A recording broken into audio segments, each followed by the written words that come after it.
Di 20k subscriber channel Novel Official, akan adakan giveaway untuk satu orang pemenang. Syaratnya kalian harus subscriber, komen, like, share, supaya kalian bisa terpilih untuk jadi pemenang giveaway. Semoga beruntung bosku. Selamat datang di channel Novel Official. Sebelum kalian mendengarkan novel Pesona Pujaan Hati, jangan lupa like, share, and subscribe. Kalau tidak kusentil jantung kalian. Hehehehe. Tanpa lama-lama lagi langsung saja kita masuk di alur cerita novelnya. Bab 6571 sampai bab 6580. Begitu karakter Curtis Automobil keluar, semua orang yang hadir dikejutkan dengan momentum unik ini. Apa yang tidak bisa tidak terpikirkan oleh banyak orang adalah kata-kata orang hebat itu. Hari ini saya memiliki rumbai panjang di tangan saya. Kapan saya akan mengikat naga biru? Meski ini sebuah pertanyaan, namun bisa membuat masyarakat merasa yakin bahwa kemenangan sudah ada dalam genggaman mereka. Bagi banyak reporter media, mereka tidak hanya mengetahui puisi orang hebat itu, tetapi juga mengetahui bahwa putra kedua dari keluarga Wade yang meninggal muda bernama Curtis.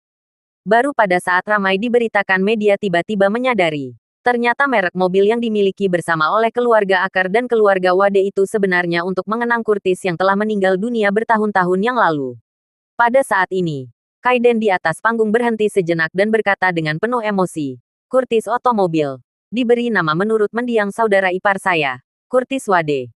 Kami memilih nama ini untuk memperingati dia dan berharap Curtis Automobil dapat mewarisinya. Dengan karakternya yang tidak pernah mengaku kalah dan naik ke puncak, Akar Group dan Wade Group juga akan melakukan yang terbaik untuk membangun Curtis Motors menjadi merek mobil terkenal secara internasional. Kami juga berharap kedua keluarga kami dapat memenuhi harapannya dan memenuhi reputasinya. Ketika Kaiden mengucapkan kata-kata ini, dua baris air mata jatuh dari sudut mata Charlie di antara penonton. Ketika tidak ada yang memperhatikannya, dia diam-diam menyeka air matanya dengan lengan bajunya. Pada saat yang sama, di Gunung Putuo, Ashley menangis saat menonton video langsung konferensi pers. Ia juga tak menyangka merek mobil kerjasama antara keluarga dan keluarga suaminya akan diberi nama mendiang suaminya. Ketika dia melihat rumbai merah berkibar tertiup angin, dia tidak bisa lagi menahan emosinya dan menangis dalam diam. Sister Sulins melihat matanya dan merasakan sakit di hatinya. Dia buru-buru menyerahkan tisu dan menghiburnya. Nyonya, Anda seharusnya bahagia. Dari sudut pandang bawahan, tidak akan ada kerjasama yang lebih baik antara keluarga Akar dan keluarga Wade di dunia. Dengan dua nama yang sebanding dengan Curtis, rohnya di surga pasti akan sangat puas. Ashley mengambil tisu, menyeka air matanya dengan lembut, dan berkata, Sister Sulins, kamu benar. Saya tidak dapat memikirkan nama kedua yang lebih cocok dari itu.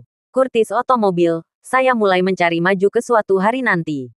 Merek mobil ini bisa berkeliling dunia, membuat semua orang tahu nama Curtis. Sister Sulins mengangguk dan berkata, Nyonya, jangan khawatir. Kali ini keluarga Akar dan keluarga Wade telah bergabung, dan Tuan Charlie ada di belakangnya. Curtis Automobil pasti akan menjadi terkenal di seluruh dunia. Ya, Ashley mengangguk dengan berat dan berkata dengan pelan. Saya harap saat itu, saya juga bisa pergi menemui mereka secara terbuka. Pada konferensi pers, Kaiden mengikuti prosedur yang telah ditetapkan dan mengundang kakek Charlie, Jeremiah Wade, ke atas panggung. Ketika Jeremiah naik ke panggung, matanya dipenuhi kerutan dalam warna merah. Setelah berjabat tangan dengan Kaiden, dia mengambil mikrofon dan berkata, ketika Curtis dengan tegas kembali ke Tiongkok dari luar negeri lebih dari 30 tahun yang lalu, dia pernah tampil hebat. Menjadi aspirasi untuk mengabdikan dirinya pada proses pembangunan dan modernisasi tanah air. Sayangnya, dia dan istrinya, Ashley, meninggal dalam usia muda dan tidak dapat memenuhi keinginan seumur hidup mereka. Kini industri energi baru Tiongkok sedang bangkit. Harapan kedua keluarga kami untuk dapat memanfaatkan kerjasama ini. Kami dapat memberikan kontribusi bagi perkembangan industri otomotif Tiongkok yang akan dikenang oleh dunia. Jeremiah tidak banyak bicara. Setelah beberapa patah kata, dia meletakkan mikrofon dan memutarnya kembali untuk melihat merek mobil dan logo yang diberi nama menurut nama anak. Seolah waktu telah berhenti. Belakangan, Kaiden mengundang Keit Akar ke panggung juga. Keit melangkah maju ke atas panggung, memegang mikrofon, dan berkata kepada penonton, saya telah bertemu banyak orang dalam hidup saya. Saya telah bertemu banyak talenta dan elit terbaik dari semua lapisan masyarakat.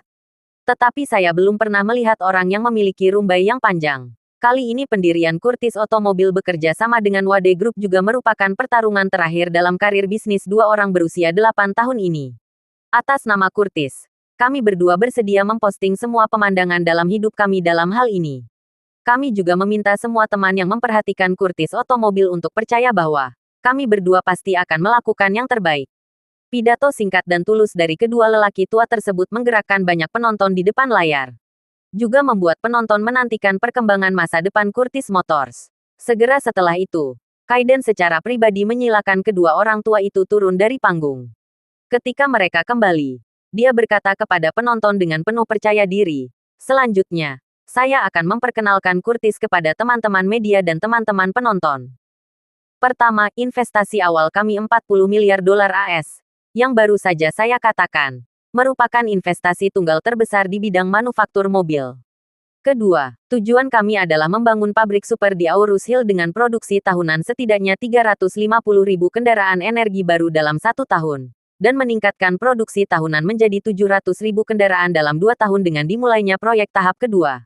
Rencana untuk mencapai kapasitas produksi 1,5 juta kendaraan dalam waktu 5 tahun mengejutkan semua orang.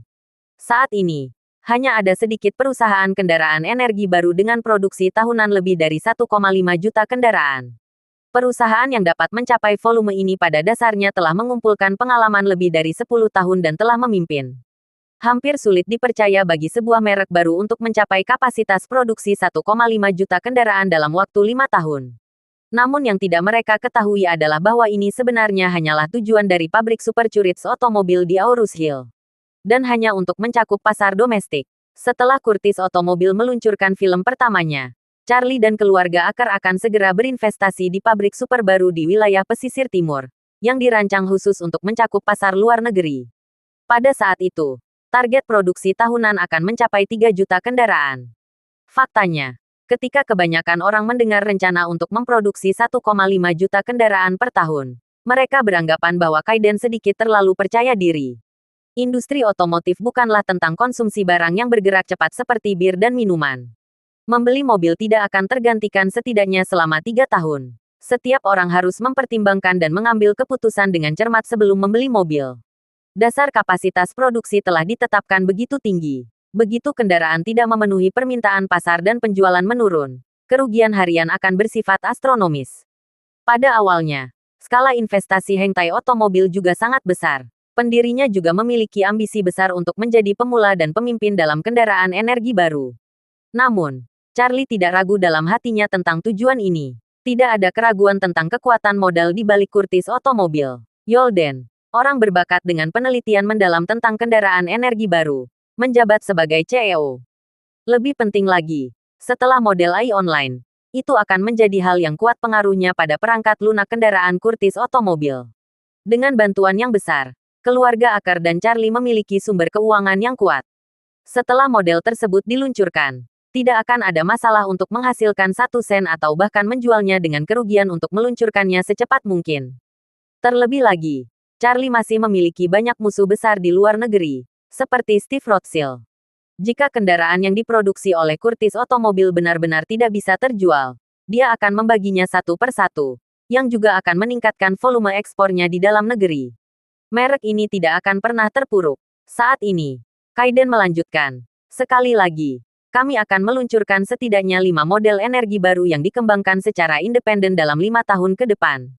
Selain itu, kami juga akan berinvestasi pada lini produksi baterai listrik yang dikembangkan dan diproduksi sendiri di Aurus Hill pada tahap kedua dan mencapai swasembada semua baterai listrik dalam waktu 5 tahun.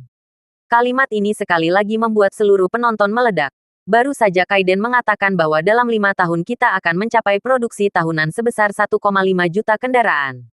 Dan sekarang perlu mencapai swasembada semua daya baterai dalam 5 tahun. Ini berarti kapasitas produksi lini produksi baterai dalam 5 tahun akan tercapai juga mencapai 1,5 juta unit per tahun.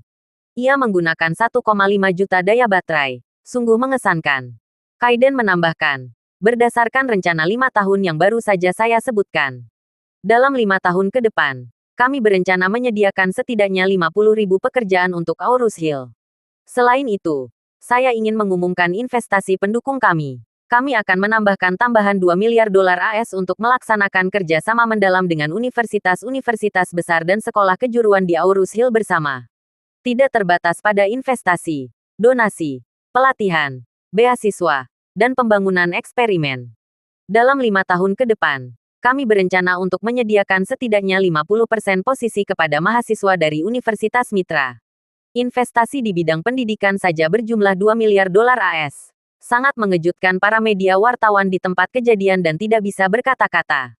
Uang ini berbeda dengan investasi di jalur produksi. Uang dari jalur produksi diinvestasikan pada diri sendiri. Menurut apa yang dikatakan Kaiden, investasi di bidang pendidikan pada dasarnya didirikan di perguruan tinggi dan universitas besar di Aurus Hill.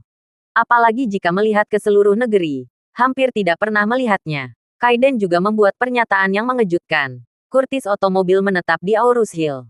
Kami menganggap perkembangan kami sebagai satu kesatuan dengan perkembangan kota Aurus Hill. Di masa depan, Curtis Automobile akan sangat terikat dengan Aurus Hill dalam segala aspek. Kerja sama yang saling menguntungkan, dan berusaha keahlian untuk menjadi lebih besar dan lebih kuat.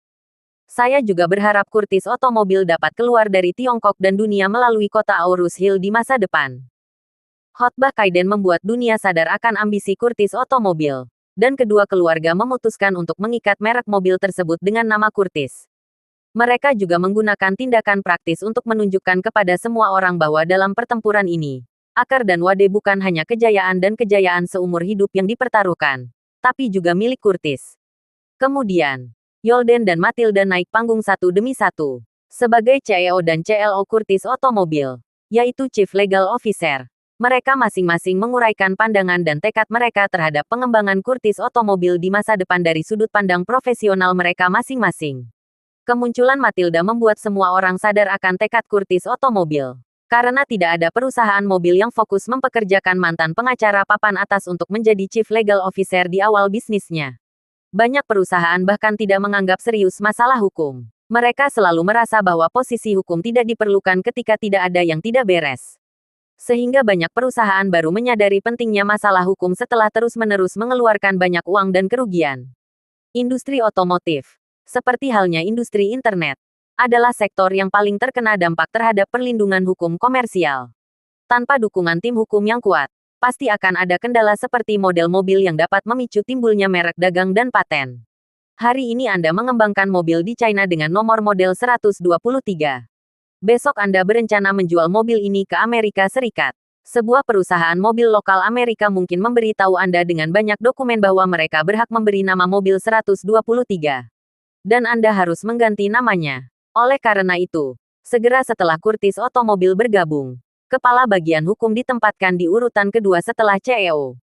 Menunjukkan bahwa mereka telah mempersiapkan diri dengan baik. Namun berbeda dengan Matilda yang mendapat banyak pujian. Yolden yang sangat kutu buku dan terlihat sangat lembut dan anggun justru menjadi sasaran keraguan publik. Sebelum konferensi pers berakhir, banyak orang di internet mulai mencurigai calon CEO Curtis Automobile sebagai orang yang gagal. Karena Yolden berada di Wall Street saat itu, dia tidak terkenal di negaranya. Di mata banyak orang Tiongkok, dia hanyalah seorang amatir yang muncul begitu saja. Selain itu, dia mengajar di Universitas Keuangan dan Ekonomi Aurus Hill selama beberapa tahun terakhir. Sepertinya tidak ada kesamaan dengan energi baru, industri. Hal ini banyak orang agak khawatir tentang pilihan Curtis Automobile yang mungkin memiliki beberapa masalah. Dan setelah resumenya dirilis melalui PPT pada konferensi pers, mustahil untuk melihat bahwa karir masa lalu orang ini ada di industri otomotif. Dia bekerja di pekerjaan yang berhubungan dengan keuangan di Wall Street. Ketika dia tiba di Aurus Hill, dia bekerja sebagai profesor keuangan. Rupanya satu-satunya hal tentang orang yang berhubungan dengan industri otomotif ini adalah kemungkinan besar dia memiliki SIM. Akibatnya, beberapa ahli strategi keyboard dan pemodal keyboard segera melontarkan kritik di internet. Mengatakan bahwa dua keluarga besar kehancuran segalanya untuk Curtis Automobile. Dan akhirnya mendorong seorang pemula kemeja kartu untuk menyelesaikan taruhan yang sulit untuk berhasil. Beberapa orang juga menggunakan Titanic sebagai contoh. Mengatakan bahwa kapalnya luar biasa. Dan orang-orang di kapal itu juga luar biasa. Tetapi kaptennya adalah orang di belakang yang menyukai kesuksesan. Tetapi kapalnya hancur karena dia. Namun, hanya pihak-pihak yang terlibat yang mengetahui bahwa pemahaman Yolden tentang kendaraan energi baru tidak dapat dinilai hanya dari sudut pandang profesional. Bahkan Claire mau tidak mau berkata kepada Charlie setelah menonton konferensi pers. Suamiku, Profesor Hart, seorang profesor universitas. Keluarga Aker dan keluarga Wade meminta bertanggung jawab atas proyek senilai 40 miliar dolar AS. Apakah dia memenuhi persyaratan? Saya baru saja melihat komentar online dan seperti semua orang skeptis tentang dia. Jody di samping juga berkata dengan serius. Saya bingung. Terkadang melakukan sesuatu tidak bergantung pada berapa banyak uang yang diinvestasikan, tetapi pada apakah menggunakan metode yang benar. Jika tidak peduli berapa banyak uang yang dimiliki, Anda mungkin tidak akan berhasil melakukannya dengan baik. Keluarga Aker dan keluarga Wade memilih manajer agak terburu-buru. Kalau tanya saya, Anda harus merekrut orang-orang dari industri. Dan Anda harus merekrut orang-orang terbaik dan 3 saudara energi baru. Coba lihat, memberikan uang kepada sekelompok talenta terbaik di berbagai bidang akan mewujudkan hal ini. Berbicara mengenai hal ini, Jody menambahkan, jika serangkaian keputusan dan investasi yang dilakukan oleh perusahaan sia-sia karena kesalahan dalam pemilihan pelatih, maka yang tersisa untuk Aurus Hill saat itu mungkin bukanlah perusahaan besar senilai 40 miliar dolar AS, tapi ini adalah kekacauan senilai 40 miliar dolar. Mungkin penduduk Aurus Hill berharap bahwa Curtis Automobile dapat meningkatkan perkembangan ekonomi Aurus Hill. Namun mereka berbalik dan pergi setelah mengetahui bahwa hal itu tidak berhasil. Charlie tidak terlalu berkomitmen dengan sudut pandang Jody. Dia tahu bahwa orang memiliki logika dasar mereka sendiri dalam menilai sesuatu. Dan penilaian Jody sama dengan logika kebanyakan orang. Jika tidak melihat cukup banyak hal positif, atau hanya melihat beberapa hal negatif, Anda akan beranggapan bahwa masa depan masalah ini tidak ada harapan. Jadi, Charlie tersenyum tipis dan berkata dengan tegas, saya pribadi berpikir bahwa orang yang tahu tentang mobil mungkin tidak bisa membuat mobil bagus, dan orang yang bisa membuat mobil bagus mungkin tidak bisa menjual mobil bagus. Jadi terkadang saat melakukan sesuatu, Anda tidak perlu mempekerjakan beberapa orang yang berpenampilan profesional. Melihat pengulas mobil terpopuler di internet saat ini, maksudnya siapa yang pernah mempelajari manufaktur mobil? Yang mana yang pernah bekerja di perusahaan mobil? Banyak orang sepertinya bahkan tidak pernah kuliah. Dan hal itu tidak menghentikan mereka untuk menghasilkan puluhan juta atau lebih dalam setahun dengan membicarakan mobil. Setelah mengatakan ini, Charlie berhenti sejenak dan melanjutkan. Dapat dilihat bahwa di dunia ini, sekali pengajar manapun dikecualikan dari akademisi itu sendiri dan naik ke bidang komersial, itu pasti tidak lagi menjadi masalah profesional semata. Karena profesionalisme tidak ada batasan atas. Teknologi terbaik dunia menampilkan satu mobil. Tidak banyak orang yang mampu membeli mobil ini. Sebaliknya, hal itu terlepas dari logika dasar bisnis itu sendiri. Semua tahu bahwa produk pertanian organik dan bebas polusi adalah yang terbaik.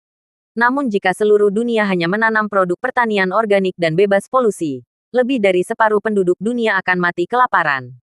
Jody mengerutkan kening dan berkata, meskipun apa yang Anda katakan masuk akal, saya hanya memperhatikan opini publik di internet.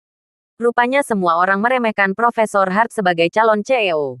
Ini berarti bahwa meskipun orang profesional mungkin berhasil dalam bisnis, namun mungkin akan lebih sulit bagi orang yang tidak profesional untuk berhasil dalam bisnis ini. Charlie tersenyum dan berkata, ini adalah pendapat pribadi saya. Jika pendapat netizen mewakili kemungkinan kesuksesan bisnis, maka model bisnis dunia ini akan runtuh sejak lama. Di internet saat ini, ada lebih dari 1 juta orang yang mengolok-olok setiap hari. Mobil keluarga Jepang pada umumnya memiliki kulit yang tipis dan isi yang besar. Namun hal ini tidak menghalangi Toyota untuk menjual lebih dari 11 juta mobil di seluruh dunia dalam 1 tahun terakhir bisa sangat menguntungkan. Maka Anda tidak akan pernah bisa sukses di industri otomotif. Hanya menjadi penonton yang menyaksikan keseruannya mungkin merupakan pilihan terbaik.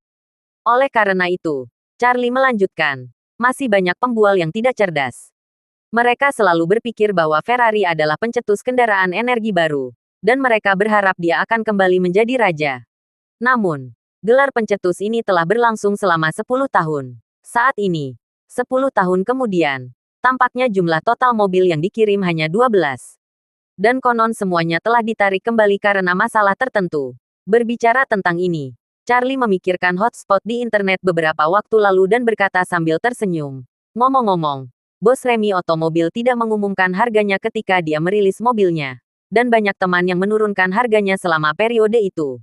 Saat ini, Seluruh media begitu agresif menjelek-jelekkan Bos Lei hingga bahkan anjing-anjing di desa ingin menemukan pecundang besar dalam pertempuran ini. Tapi tak disangka, produksi tahunan senilai 1 tahun terjual dalam 1 hari setelah kendaraan dirilis. Mereka terus terakumulasi dengan wajah tak tahu malu, seolah-olah kata pecundang tidak pernah keluar dari mulut. Jadi, dari titik ini saja dapat ditentukan bahwa seseorang atau sesuatu yang dibicarakan secara negatif belum tentu menurun. Karena di dunia ini, kebenaran selalu hanya ada di tangan segelintir orang. Jika Anda ingin melakukan sesuatu, dan semua orang yang Anda kenal dan tidak kenal mengatakan itu tidak akan berhasil, jangan berkecil hati. Anda mungkin dapat mencapai sesuatu jika Anda mencoba yang terbaik. Tetapi jika semua orang mengatakan bahwa apa yang ingin Anda lakukan akan berhasil, maka Anda harus hati-hati, dan buktikan lagi. Karena jika anjing-anjing di desa mengatakan bahwa Anda pasti akan mendapatkan uang dengan melakukan ini, maka kemungkinan besar bukan Anda yang akan mencapainya. Humor Charlie membuat Jody tertawa bahak. Sambil tertawa, dia menatap Claire dan berkata dengan serius, "Claire, suamimu benar-benar lucu." Setelah mengatakan itu, dia bertanya kepada Charlie, "Tuan Wade, saya hanya perlu menulis laporan ketika saya kembali. Bolehkah saya mengutip beberapa pendapat Anda?" Charlie mengangguk dan berkata dengan santai, "Anda dapat menggunakannya sesuai keinginan Anda. Atau Anda dapat membuat dan memprosesnya untuk kedua kalinya. Tetapi jangan mengungkapkan informasi pribadi saya. Saya juga seorang troll internet yang hanya dapat berbicara tetapi tidak melakukan apa-apa. Jangan sampai orang-orang tahu bahwa saya mengatakan ini. Kalau tidak para netizen itu pasti akan mengkritik saya. Mengira saya, orang yang belum pernah belajar atau bekerja di bidang otomotif, dapat berbicara omong kosong tentang industri otomotif." Jody berkata sambil tersenyum, "Anda telah membawa saya dan Claire masuk. Jika kami menilai berdasarkan sudut pandang Anda, kami berdua akan menganyai Profesor Hart hanya karena dia belum pernah berkecimpung di industri otomotif. Ada juga beberapa troll internet." Charlie mengulurkan tangannya. "Kamu berbeda dari para troll internet yang sebenarnya. Seperti halnya Curtis Otomobil dan Profesor Hart, setiap orang berhak berkomentar dan mengungkapkan pendapat mereka sendiri, baik online maupun offline.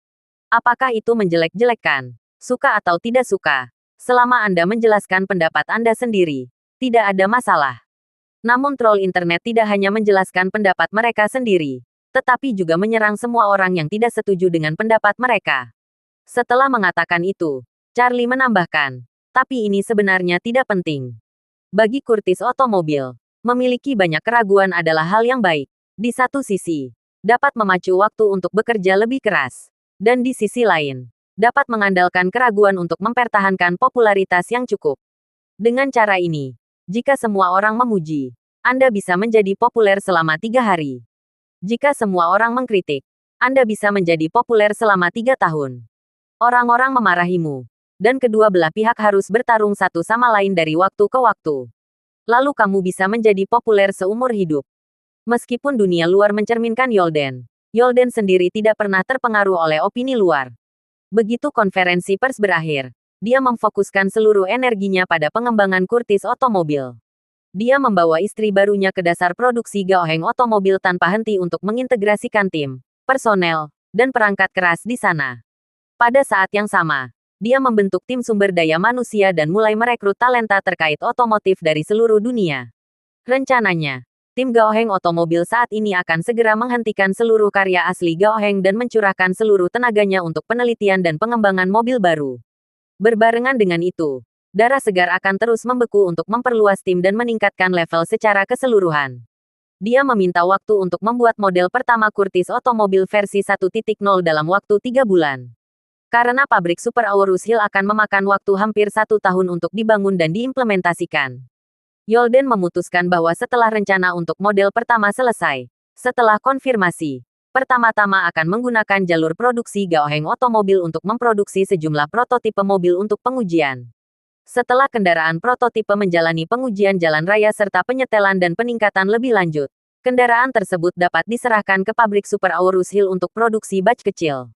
Setelah putaran revolusi dan perbaikan lainnya, kendaraan tersebut dapat diproduksi dan diluncurkan secara massal sepenuhnya.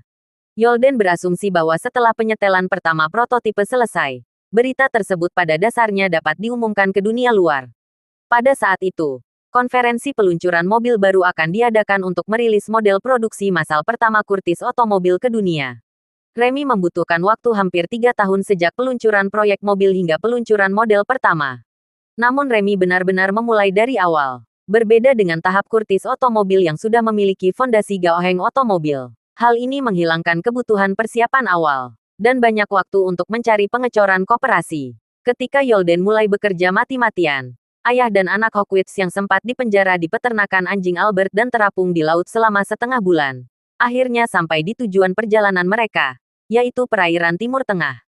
Memanfaatkan kabut tebal di Laut Arab hari itu, dan warna laut serta langit sama, ayah dan anak itu diseret keluar kabin Laut Putih. Di hadapan mereka ada tentara Istana Wanlong dengan 3 posisi kamera. Dari kamera ketiga tersebut, satu memotret wajah Steve Hawkwids dari dekat, satu memotret anak Walter Hawkwids, dan satu kamera memotret seluruh tubuh mereka berdua, serta ruang putih luas di belakang mereka yang tidak diketahui di mana itu. Ayah dan anak itu, dengan rambut panjang acak-acakan, disambungkan di depan kamera.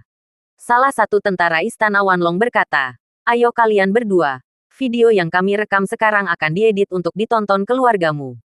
Jadi menurutku, aku tidak perlu mengajarimu lagi tentang cara berbicara nanti, kan?"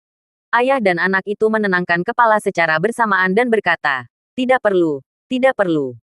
Mereka sudah mengetahui rencana Charlie sejak lama. Mereka menarik mereka berdua ke tempat seperti ini yang tidak berada di mana mereka berada. Meminta mereka merekam video untuk keluarga mereka yang masih hidup. Dan di sisi lain, mereka juga meminta anggota keluarga untuk membeli nyawa mereka berdua. Jika keluarga membayar uang tersebut setelah menerima video tersebut, mereka dapat kembali ke peternakan anjing Albert dan terus hidup. Jadi, Steve Hawkwids berbicara lebih dulu dan menangis. "Istriku, saya masih hidup. Walter juga masih hidup. Kami diculik. Selama ini, kami menjalani kehidupan yang tidak seperti manusia dan hantu tidak seperti hantu. Sangat dibunuhnya. Istriku, tolong, demi keselamatan hidup kami, kita harus memenuhi persyaratan mereka. Kalau tidak mungkin kami akan membuang ke laut di belakang." Walter Hawkwids juga menangis dan berkata, Bu, kamu harus menyelamatkan kami. Mereka masih sangat dapat dipercaya. Selama kamu memberi uang, kami pasti akan bertahan. Tetapi jika kamu tidak memberikan uang, ayah dan aku akan mati." Setelah mengatakan ini, Walter memeluk ayahnya dan menangis. Selama kurun waktu ini, hidupnya sangat menyedihkan. Beberapa waktu lalu, dia terbaring di kandang anjing di peternakan anjing untuk mencuci darah setiap hari. Ia masih harus menjalani cuci darah setiap hari. Kondisi di kapal semakin parah, ditambah angin dan ombak yang kencang. Hal yang tidak biasa bagi pasien gagal ginjal. Setidaknya di sana, segala sesuatu di sekitarnya sudah diperbaiki dan tidak akan goyang. Jauh lebih nyaman daripada di atas kapal. Berpikir bahwa dia sekarang mulai merindukan peternakan anjing, Walter merasa putus asa di dalam hatinya. Air matanya menjadi semakin tak terkendali. Prajurit yang bertanggung jawab mengambil gambar wajahnya dari dekat dan memotret dirinya yang menangis dengan ekspresi cemberut. Ekspresi sebenarnya seperti ini jelas merupakan foto pencatatan dan pemerasan yang paling berharga. Jadi, dia mengingatkan dengan lantang, "Tuan muda, menangislah lebih keras, perbanyak air mata, dan lebih baik pilek. Agar ibumu bisa menghasilkan uang lebih bahagia setelah melihatnya." Walter menangis dan berkata, "Saya menangis dengan sangat sedih." Prajurit itu mengangguk. "Ini sangat mengantuk, tapi belum cukup proyeksi. Bayangkan saja Anda mungkin harus berbaring di kasur rumah sakit di peternakan anjing selama sisa hidup Anda selama beberapa dekade. Dengan tabung dialisis dimasukkan ke seluruh tubuh Anda. Ini jenis kehidupan yang kelam. Hanya bertahan saja sudah sangat membuat putus asa, bukan?" Ketika Walter mendengar ini, dia langsung menangis. Air mata mengalir di wajahnya, dan hidungnya juga mengalir ke ayahnya, Steve. Tentara itu merasa puas dan berkata, "Oke, kalian berdua, hampir selesai. Kami akan mengedit videonya dan mengirimkannya ke keluarga Anda. Adapun apakah anggota keluarga Anda akan membayar untuk menyelamatkan Anda, itu tergantung pada keluarga Anda. Kita lihat lebih penting mana hubungan darah atau uang." Setelah itu, dia berkata kepada beberapa tentara lainnya, bahwa mereka, ayah dan anak yang saling berpelukan dan menangis dibawa kembali ke kabin. Para prajurit mengedit video yang diambil di tempat kejadian, dan mengirimkannya langsung ke Porter, yang kemudian mengirimkannya ke Charlie. Setelah menerima video tersebut, Charlie menontonnya dengan cermat beberapa kali. Setelah memastikan tidak ada informasi penting yang terungkap di dalamnya, dia spesimen porter untuk mengirimkan video tersebut kepada istri Steve Hawkins, Jenny, melalui saluran terenkripsi. Selama ini, Jenny Hawkins yang berada di Amerika Serikat sudah menunggu kabar baik dari keluarga utamanya, keluarga Rothschild. Kepala keluarga, Howard, mengirimkan putra sulung dan ahli warisnya untuk menangani suami dan anak. Dengan kekuatan keluarga Rothschild, seharusnya tidak sulit untuk menemukan keberadaan mereka. Namun, seiring lamanya Steve Rothschild pergi ke Tiongkok, Jenny merasa sedikit gugup dan gelisah. Dia selalu merasa bahwa jika keluarga Rothschild tidak dapat menemukan suami dan putranya, ada yang relevan. Jika tidak ada informasi, dia mungkin tidak akan pernah dapat menemukannya dalam hidup ini. Tepat ketika dia memikirkan keberadaan dan keselamatan suami dan putranya alih-alih makanan dan teh setiap hari, sebuah email dikirim langsung ke alamat email yang dia gunakan di keluarga Hawkins. Ketika dia mengklik video tersebut dan melihat putra dan suaminya yang malu di dalam gambar, matanya tiba-tiba menangis. Ketika dia melihat bagian akhir video, pria bertopeng menuntut agar dia membayar $1 miliar AS dalam mata uang kripto. Dia segera mengangkat telepon dan menelepon Howard, kepala keluarga Rothschild. Awalnya identitas dan status Jenny tidak layak untuk menghubungi Howard secara langsung. Namun, pada pertemuan keluarga terakhir, Howard menunjukkan pentingnya dia melekat pada keluarga agunan. Secara khusus memberikan informasi kontaknya kepada Jenny agar dia dapat memilikinya. Dia selalu dapat menelepon, namun Jenny tak pernah berani menelepon langsung untuk menanyakan perkembangannya, sehingga baru kali ini ia menelepon Howard. Howard tidak mencatat nomor ponselnya. Ketika dia melihat nomor tak dikenal menelepon ponsel pribadinya, dia bertanya dengan nada dingin, "Siapa itu?" Jenny menangis dan berkata, "Yang Mulia Patriark, ini saya, Jenny Hawkins." Howard menyadarinya dan berkata dengan tenang, "Itu Anda. Steve sedang mengonfirmasi masalah suami dan putra Anda di Tiongkok. Anda tidak perlu khawatir. Saya akan meminta dia memberitahu Anda segera setelah ada kemajuan." Jenny segera berkata, "Yang Mulia Patriark, saya baru saja menerima video dari para merangkul yang menculik suami dan anak saya. Keduanya bukan di China, tapi di laut. Di atas laut." Ketika Howard mendengar ini, dia segera bertanya, "Apakah penawarannya mengajukan tuntutan?" Jenny menjawab, "Mulai. Mereka menginginkan $1 miliar, dan itu harus berupa mata uang kripto." $1 miliar, Howard berteriak. Para fotografer ini punya selera yang sangat besar. $1 miliar. Siapa yang berani menculik dan meminta uang tebusan $1 miliar? Mereka gila sekali. Ketika Jenny mendengar bahwa Howard terlalu mahal, dia tidak bisa menahan tangisnya dalam kesedihan. Dia berseru oleh isak tangis, "Yang Mulia, mereka sekelompok setan berhati hitam. Mereka menginginkan $1 miliar bukan sebagai tebusan, tetapi sebagai pembayaran yang menyelamatkan jiwa." "Asuransi jiwa?" Howard bertanya. "Apa maksudnya?" Jenny menangis dan berkata, "Satu-satunya cara untuk menyelamatkan nyawa ayah dan anak adalah dengan memberi mereka uang. Jika tidak, mereka akan membunuh suami dan anak saya dan membuang mereka ke laut." "Brengsek," Howard berkata dengan marah. "Ini bukan penculikan sialan. Dia bandit. Mengapa mereka tidak melepaskannya bahkan setelah membayar $1 miliar?"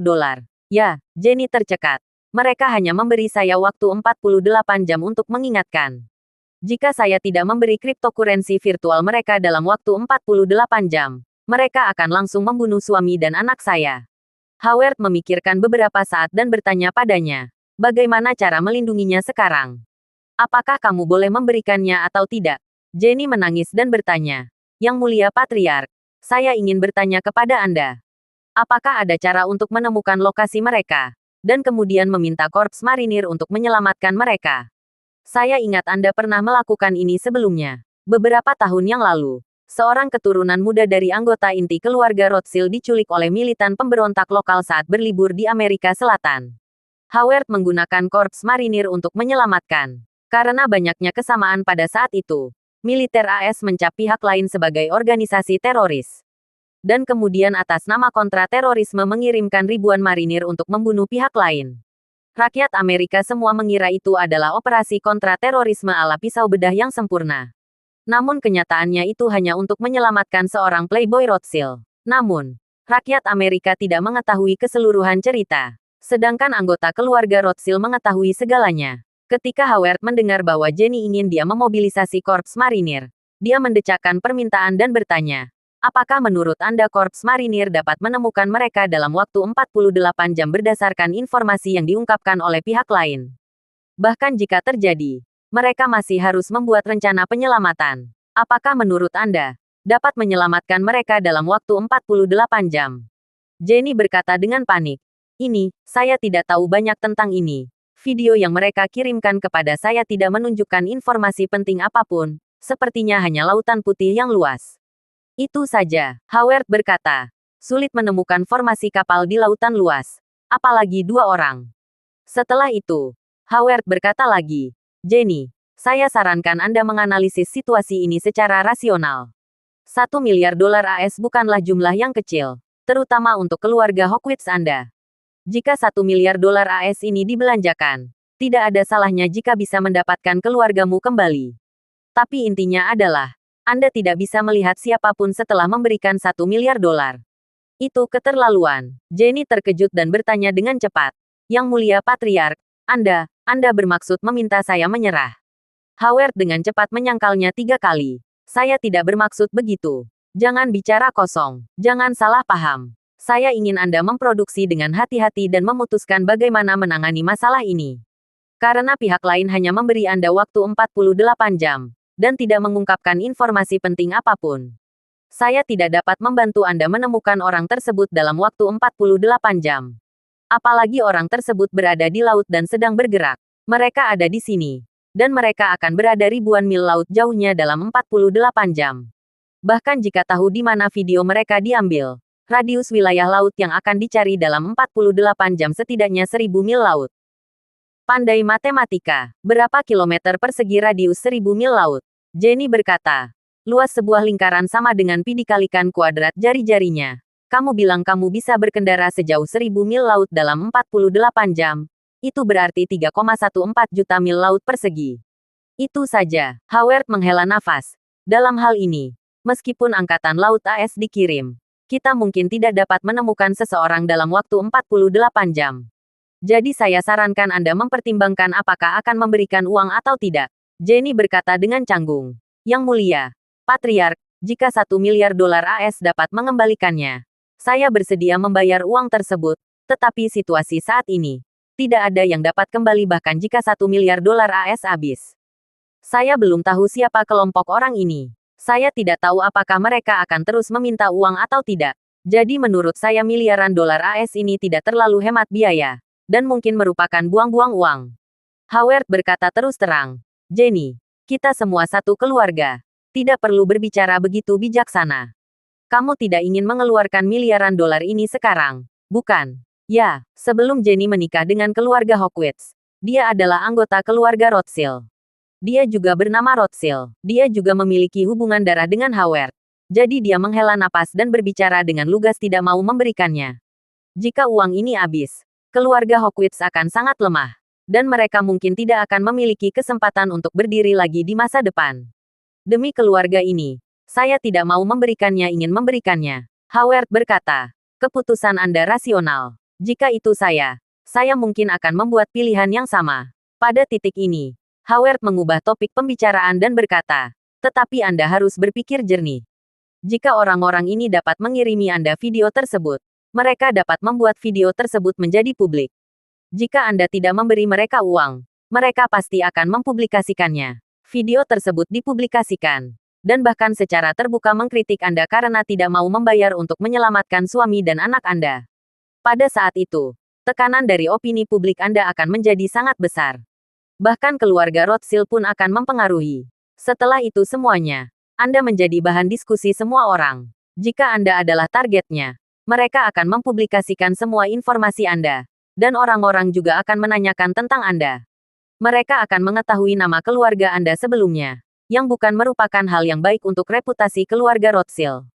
Ketika Jenny mendengar ini, dia langsung bertanya dengan cemas. Yang mulia Patriark, apakah maksud Anda mengizinkan saya memberikannya kepada mereka? Howard menghela napas dan berkata, Jenny, daripada tidak memberikan uang ini dan menempatkan diri Anda dalam risiko dan menjadi sasaran kritik publik, mengapa tidak memberikan uang ini dan kemudian berubah dari pasif menjadi aktif dan menjadikan diri Anda seseorang istri dan ibu yang dikagumi oleh semua orang Amerika? Jenny buru-buru bertanya. Yang Mulia Patriark, apakah Anda ingin saya memberikan uangnya dan kemudian mengambil inisiatif untuk mengumumkan masalah ini? Howard berkata dengan tegas. Benar, Anda harus memberikan uangnya terlebih dahulu. Lalu segera sampaikan beritanya ke media. Pada saat itu, saya akan berada di belakang layar dan menambahkan bahan bakar ke dalam api. Saya juga akan mencari sekelompok besar media untuk mewawancarai dan melaporkan Anda. Anda hanya perlu menahan air mata di depan kamera media dan bertindak seperti kamu rela mengorbankan segalanya demi suami dan anakmu, termasuk nyawamu sendiri. Dalam waktu kurang dari 24 jam, kamu akan menjadi ibu paling terkenal di Amerika. Nama keluarga Hawkins Anda dan keluarga Rothschild juga akan mendapat publisitas yang sangat positif. Ini akan sangat membantu bagi Anda untuk mengambil alih seluruh keluarga di masa depan dan memimpin keluarga menuju kejayaan lagi. Keluarga Anda tidak akan pernah berani merebut kekuasaan dari Anda, karena Anda memiliki reputasi yang sangat tinggi. Orang-orang di seluruh Amerika akan mendukung dan membela Anda. Anda juga perlu tahu bahwa semua orang suka bekerja sama dengan selebriti, terutama selebriti yang sangat terkenal dan luar biasa. Jenny, ini adalah kesempatanmu. Meskipun Howard tidak tahu siapa yang menculik ayah dan anak malang keluarga Hawkins, dia tahu betul bahwa pihak lain bukanlah lampu hemat bahan bakar. Tepat ketika semua orang mengira mereka disembunyikan di suatu tempat di Tiongkok, keduanya tiba-tiba muncul di laut. Dan penariknya meminta $1 miliar. Sangat jarang yang berani meminta jumlah sebesar ini. Ini adalah pertama kalinya dia memberitahu keluarganya secara langsung bahwa dia tidak akan melepaskannya meskipun uang itu diberikan kepadanya. Menghadapi penculikan seperti itu, jika Jenny tidak memberikan uang, pihak lain pasti akan menanggung masalah tersebut dan membuatnya dicap kejam. Nama keluarga Jenny adalah Rothschild sebelum dia menikah. Begitu Jenny menjadi sasaran kritik publik, keluarga Rothschild akan menghadapi bencana yang tak terhindarkan. Oleh karena itu, Howard tentu berharap dia dapat memberikan uang dengan jujur. Dan dia tidak membodohi Jenny. Selama dia memberikan uang, dia punya banyak cara untuk membuat Jenny terkenal di seluruh dunia. Hanya khawatir Jenny hanya peduli pada uang dan tidak mau membayar miliaran dolar, yang akan menimbulkan masalah. Namun Jenny memang punya kesulitannya sendiri. Suaminya yang bertanggung jawab atas keluarga Hawkins. Setelah anaknya menghilang, suaminya sangat ingin menyelamatkan anaknya dan pergi ke Tiongkok. Dia tidak melawan bisa adik laki-laki suaminya. Mereka saling memandang dengan penuh semangat. Bagaimana mungkin seorang wanita dari keluarga yang berbudi luhur menjadi lawan dari saudara laki-laki mereka? Oleh karena itu, seiring bertambahnya usia, kendali keluarga akan hancur secara bertahap. Seorang wanita dengan nama keluarga asing akan langsung diabaikan. Saat ini, dia sangat membutuhkan kesempatan untuk memperkuat kendali atas seluruh keluarga. Jika $1 miliar dapat membantu menciptakan kepribadian yang sempurna, ditambah dengan janji Howard Rothschild, tidak ada seorang pun di keluarga Hawkins yang dapat mengancamnya. Memikirkan hal ini, dia mengumpulkan gigi dan berkata kepada Howard, "Tuan Patriark, saya mendengarkan Anda.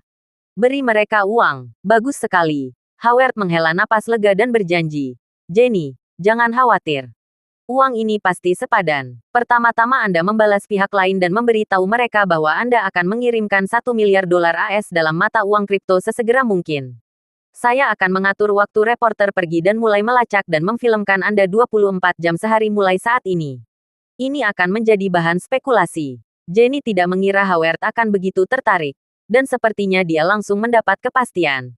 Dan berkata dengan penuh semangat, "Kalau begitu saya akan melakukan segalanya sesuai dengan instruksi dari kepala keluarga." Saat tim reporter mulai mengikuti Jenny ke segala arah, Steve Rothschild yang berada jauh di Aurus Hill menerima telepon dari ayahnya, Howard. Di telepon, Howard berkata, "Steve, cukup sulit selama ini di Aurus Hill." Steve buru-buru berkata, "Ayah, saya berbagi kekhawatiran dengan keluarga. Dan itu tidak sulit dimanapun." "Bagus sekali." Howard sangat puas dengan sikapnya dan berkata sambil tersenyum, "Kamu tidak perlu tinggal di Aurus Hill lagi." Hari ini keluarga Hawkins menerima kabar dari para leluhurnya. Ayah dan anak tidak ada di Aurus Hill, tapi di laut. "Kamu bisa bersiap kembali secepatnya." Steve sudah mengetahui pengaturan Charlie sejak lama. Dia tidak terkejut ketika mendengarnya. Dia tetap membayangkan pura tertekan dan mengutuk. "Penculik sialan. Kupikir mereka menyembunyikan orang itu di Aurus Hill. Aku hampir menggali 3 kaki dari tanah seluas 3 hektar di Aurus Hill ini. Saya tidak membayangkan mereka memindahkan orang sejak lama." "Tidak masalah," Howard berkata sambil tersenyum. Mengirimmu hanya untuk memberi contoh bagi keluarga agunan dan memberi tahu mereka bahwa kita peduli terhadap mereka. Sebagai pewaris keluarga dan orang nomor 2 di seluruh keluarga, kamu akan pergi dan membantu mereka mengukur. Kamu sudah memberiku banyak muka. Dan sekarang ternyata bukan kamu tidak kompeten, tapi informasinya salah. Kamu bisa kembali dengan cara yang terbuka dan jujur. Baiklah, ayah Steve berkata. Karena tidak ada yang salah dengan Aurus Hill, saya akan bersiap kembali menemuimu sesegera mungkin. Oke, Howard berkata dengan puas. Saat Anda kembali, kita akan mengadakan jamuan makan untuk menghibur keluarga agunan tersebut. Sekali lagi memperdalam rasa terima kasih dan ketergantungannya pada kita. Ini juga akan meletakkan dasar yang kokoh bagi Anda untuk mewarisi keluarga di masa depan. Steve dengan cepat berkata dengan nada bersyukur. Terima kasih, ayah. Terima kasih atas kerja keras Anda. Ketika Steve mengatakan ini, dia mengutuk dalam hatinya dan berkata dengan depresi, kamu begitu sok suci. Apakah kamu ingin membodohi saya dengan menjadi yang disebut sebagai pewaris yang ditunjuk? Jika Charlie dapat berpura-pura hidup selama 50 tahun lagi, tidak mungkin berharap menjadi pemimpin keluarga dalam 49 tahun ke depan. Lebih baik membantu Charlie daripada mengandalkan ayah kandungku. Setelah Steve menyampaikan pesan sopan kepada ayahnya di telepon, dia menutup telepon dan buru-buru menelepon Charlie. Saat ini, Charlie sedang berkendara ke Purple Mountain Villa. Vera mengiriminya pesan 10 menit yang lalu, memberi kabar bahwa dia memiliki beberapa petunjuk baru dan ingin berdiskusi sambil menyiapkan teh dan makan. Mengundang Charlie duduk mengelilingi kompor membuat teh, dan Charlie langsung setuju. Begitu telepon masuk, dia segera berkata, Tuan Wade, ayah saya menelepon dan meminta saya kembali. Sepertinya saya tidak bisa tinggal bersama Anda untuk menyampaikan kekhawatiran Anda. Charlie tersenyum dan berkata, saya tidak memiliki kekhawatiran apapun untuk Anda bagikan dengan saya. Karena dia meminta Anda kembali, Anda harus segera kembali. Steve berkata, Tuan Wade, bolehkah saya mentraktir Anda makan sebelumnya? Charlie berkata, tidak perlu makan, diskon saja. Steve tertegun sejenak, lalu mencibir 2 kali dan berkata, Tuan Wade, Anda benar-benar pandai bercanda. Saya sangat ingin mentraktir Anda makan, dan saya harap Anda dapat menunjukkan rasa hormat Anda. Charlie bertanya kepadanya, kapan kamu akan kembali? Steve berkata, jika tidak ada yang penting, saya harus kembali besok. Jika tidak, akan sulit menjelaskannya kepada ayah saya. Dalam kesannya, saya pasti tidak ingin meninggalkan tempat ini sepanjang waktu. Charlie berkata, kalau begitu besok siang, apa pendapatmu tentang Heaven Spring? Steve berkata dengan penuh semangat, bagus. Ayo kita pergi ke Heaven Spring besok siang. Oke, Charlie berkata, sampai jumpa besok. Baiklah Tuan Wade, sampai jumpa besok. Cuaca semakin dingin, dan hanya ada sedikit dedaunan hijau di Gunung Ungu. Kecuali beberapa pohon pinus, sebagian besar pohon telah kehilangan daunnya, hanya menyisakan batang dan dahan yang gundul. Ketika Charlie datang ke halaman lantai atas Vera di Purple Mountain Villa, dia terkejut saat mengetahui bahwa induk tepuer yang dibawa kembali dari Danau Dianchi sebenarnya tumbuh subur dan hijau. Dengan lebih banyak daun dari sebelumnya, dan itu juga jauh lebih besar. Vera, yang berpenampilan seperti seorang gadis, sedang menjaga ibu dari tepuer, merebus teh di sebelahnya dengan api kecil. Pada saat yang sama, dia memanggang beberapa ginkgo dan kacang ginkgo di sebelah kompor, lalu mengeluarkan aroma terbakar yang samar. Melihat Charlie masuk, dia tersenyum seperti bunga dan berkata dengan gembira, Tuan Wade, silakan duduk cepat. Saya sudah membuat teh dan menunggu Anda. Charlie mengangguk, mendekati bangku di depannya dan duduk. Vera dengan hati-hati mengambil beberapa kacang ginkgo kuning panggang dari jaring besi oven. Kacang ginkgo itu relatif panas, jadi dia tidak berani untuk terus memegangnya. Dia buru-buru beralih antara kedua tangannya, seolah-olah sedang bermain juggling. Ginkgo itu diputar bola-balik di antara tangan beberapa kali, dan suhunya turun sedikit. Dia mendekatkan ginkgo ke mulutnya, dengan ringan membuka bibirnya dan meniupnya, lalu mengupas salah satunya dan menyerahkannya ke mulut Charlie, dengan ekspresi antisipasi di wajahnya. Dia berkata, Tuan muda, cobalah. Saya baru mengambil saja dari gunung pada siang hari. Charlie tidak mau membuka mulutnya untuk bersandar. Rasanya pahit, harum, dan cukup kenyal. Tetapi rasanya berbeda. Begitu dia singkatnya, Vera mengupas beberapa lagi dan menyerahkannya. Lalu menuangkan secangkir teh untuk Charlie. Tangannya yang halus tidak berhenti sejak Charlie masuk. Charlie menyesap tehnya. Lalu meletakkan cangkir tehnya dan bertanya padanya. Nona Lavor bilang ada petunjuk baru. Petunjuk spesifik apa yang ada? Vera berkata. Perusahaan pelayaran yang mudah Tuan ketahui sebelumnya bahwa penyelesaiannya akan dilakukan di Singapura telah dijual ke perusahaan Prancis. Pihak Prancis tampaknya cukup cemas. Begitu perusahaannya berubah, mereka tidak sabar untuk menggunakan pesawat perusahaan itu. Transportasi telah dimulai. Charlie mengerutkan kening. Apakah perkumpulan penghancuran King telah memasuki masa hibernasi? Mengapa tiba-tiba menjual maskapai penerbangan itu? Vera berkata, inilah yang tidak dapat dipahami oleh Hambar. Masuk akal jika perkumpulan penghancuran King tidak kekurangan uang. Mereka tidak perlu menjual perusahaan tersebut. Selain itu, perusahaan ini masih merupakan kapasitas inti transportasi global mereka. Dan sekarang dalam masa dorman. Apalagi sudah waktunya untuk mengambil tindakan seperti itu. Hambar bertanya-tanya, apakah mereka menyadari bahwa maskapai penerbangan sudah tidak aman lagi?